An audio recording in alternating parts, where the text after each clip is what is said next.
పహల్గామ్ ఉగ్రదాడి నేపథ్యంలో పాకిస్తాన్పై భారత్ ప్రతీకార దాడులు చేయవచ్చనే అంచనాలు నెలకొన్న క్రమంలో వాయుసేన అప్రమత్తమైంది.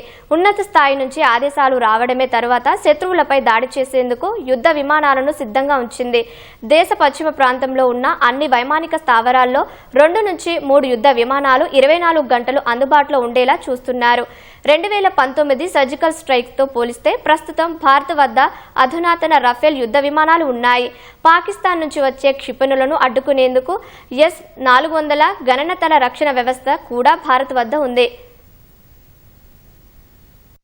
పహల్గామ్ ఉగ్రదాడికి ప్రతీకారంగా పాకిస్తాన్లోని ఉగ్ర స్థావరాలపై భారత్ దాడులు చేయొచ్చనే అంచనాలున్నాయి. ఈ నేపథ్యంలోనే వాయుసేన హై అలర్ట్ అయ్యింది.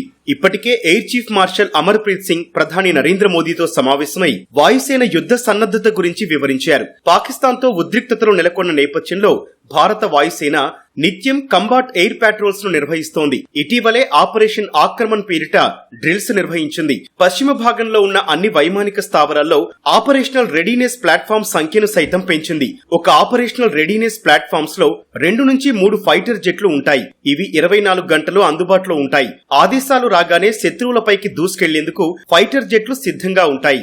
అటు యుద్ధ సమయంలో జాతీయ రహదారులపై యుద్ధ విమానాలు సురక్షితంగా దిగేందుకు వీలుగా వాయుసేన ఇప్పటికే డ్రిల్స్ ను నిర్వహించింది. ఉత్తరప్రదేశ్లోని గంగా ఎక్స్ప్రెస్ వేలో భాగమైన షాజహాన్పూర్ ఎయిర్ స్ట్రిప్ పై రఫేల్, జాగ్వార్, మిరాజ్ వంటి యుద్ధ విమానాలు సహా సైనిక కార్గో విమానాల ల్యాండింగ్, టేకాఫ్ ఆపరేషన్లను IAF చేపట్టింది. యుద్ధ సమయంలో వైమానిక స్థావరాల్లోని రన్వేలకు ప్రత్యామ్నాయంగా దేశవ్యాప్తంగా పలు జాతీయ రహదారులపై ఎయిర్ స్ట్రిప్లను అభివృద్ధి చేశారు.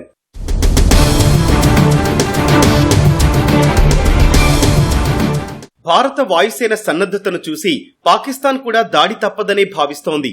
తమ దేశంపై భారత్ వైమానిక దాడులు చేయొచ్చని పాకిస్తాన్ మంత్రి ఒకరు ఇటీవల వ్యాఖ్యానించడమే అందుకు నిదర్శనం. 2019లో పాకిస్తాన్ పై భారత్ జరిపిన వైమానిక దాడుల సమయంలో వాయుసేన వద్ద అధునాతన యుద్ధ విమానాలు లేవు. ప్రస్తుతం భారత్ వద్ద ఫ్రాన్స్ నుంచి దిగుమతి చేసుకున్న 4.5వ తరానికి చెందిన అత్యాధునిక రఫేల్ యుద్ధ విమానాలున్నాయి. ఇందులో గగనతలం నుంచి భూ ఉపరితలంపైకి, గగనతలం నుంచి గగనతలంలోని లక్ష్యాలపైకి క్షిపణులను ప్రయోగించేందుకు వీలుంటుంది. గాల్లో ఉండగా ఇంధనం నిండుకుంటే గాల్లోనే నింపుకోవచ్చు.